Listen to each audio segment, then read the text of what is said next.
আল্লাহ কে? হুয়াল্লাযী, সে সত্তাকে। হুয়াল্লাযী, সে সত্তা কোন সত্তা? হুয়াল ওয়াজিবুল ওজুদ আল মুস্তাজিবু লিজামি সিফাতিল কামালি। ওই সত্তা যিনি পূর্ণ গুণ নিয়ে সবসময় অস্তিত্বের মধ্যে আছেন, তেনাকে কি বলা হয়? আল্লাহ। জোরে বলেন। আল্লাহর অস্তিত্ব গুণ কোনো কালে কোনো সময়হীন ছিল না। সমস্ত সময় সমস্ত কালে অস্তিত্ব অবস্থায় ছিলেন। হুয়াল ওয়াজিবুল ওজুদ, তার অস্তিত্ব সব সময়ের জন্য ওয়াজিব। আমরা এক সময় ছিলাম না, এখন আসি, এক সময় থাকবো না। কথা কয় না? আল্লাহ আগেও ছিলেন, এখনো আছেন, কখনো তেনার অস্তিত্ব বিলীন হয় না। পূর্ণ গুণ নিয়ে। অপূর্ণ না পূর্ণ?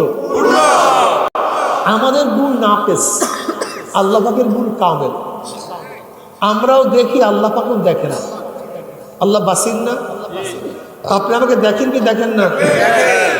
আল্লাহরও দেখার গুণ আছে কি নেই? পার্থক্য থাকে। আমাদের গুণ নাকেস, অপূর্ণ, আল্লাহ পাকের গুণ পূর্ণ। আমরা এক সময় দেখতাম না, এখন দেখি, আবার এক সময় দেখবো না। আলো তো দেখি, অন্ধকারে কথা কইেন ভাই, কাছে দেখি, দূরে যেত অবস্থায়, ঘুমান্ত অবস্থায় দেখি না, কিন্তু সজাগ অবস্থায় আল্লাহ পাক আগেও দেখতেন, এখনো দেখেন, ভবিষ্যতেও দূরেও দেখেন, অন্ধকারেও দেখেন। তার গুণটা, দেখা গুণটা পূর্ণ, আমাদের দেখা গুণটা অপূর্ণ। আমরাও শুনি আল্লাহ পাক সামে, তিনিও শোনেন। এই ভাই আর উঠবেন না, বারবার ওটা গুতাগুতি করা লাগে না। আমরাও শুনি, আল্লাহ। পার্থক্যটা কি? এক সময় আমরা শুনতাম না, এখন শুনি, এক সময় শুনবো না। কাছে শুনি, দূরে আল্লাহ পাক আগেও শুনতেন, এখনো শুনেন। সাত তবক জমিনের নিচে একটা পিপিলিকাও যদি হাঁটে, তার পায়ের শব্দ, তেনার গুণটা পূর্ণ। যাই হোক, বুঝছেন তো? এরকম আল্লাহ পাকের প্রত্যেকটা গুণ পূর্ণ গুণ, আমাদের গুণগুলো অপূর্ণ। কি কথা ঠিক না? আল্লাহ পাকের গুণ আবার দুইটা সাইড, একটা সিফাতে জাতিয়া, সিফাতে আফালিয়া। একটা হলো জাতি গুণ, যা কখনো করার অবস্থা তার থেকে জাহির হয় না। আল্লাহ পাক আলিম, তিনি জানেন, মূর্খতার গুণে কখনো তাকে গুণান্বিত করে না। আল্লাহ পাক বাসির, তিনি অদেখার গুণে কখনোই গুণান্বিত হন না। আল্লাহ পাক কালিম, তিনি কথা বলেন নাকি ভাই, না বলার গুণে কখনোই গুণান্বিত। আল্লাহ পাক হাই, মৃত্যুর গুণে কখনোই গুণান্বিত হন না। এর জাতি, ঠিক না? সিফাতে আফালিয়া, কখনো করেন, কখনো করেন না। তিনি মৌয়াদ দান করেন, সবসময় কি করেন নাকি ভাই? যদি সবসময় মৌয়াদ দান করেন, একজনও বাঁচতাম না। মৌয়াদ গুণ কখনো প্রকাশ করেন, কখনো করে না। রাজ্জাকের গুণ কখনো প্রকাশ করেন, কখনো। যাই হোক, হুয়াল ওয়াজিবুল ওজুদ, আল্লাহ পাক সম্পর্কে আমাদের তার আওসাফের সাথে মানতে হবে।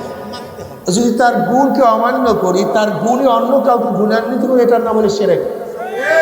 যে ব্যক্তি কাজটা করে তার নাম মুশরিক।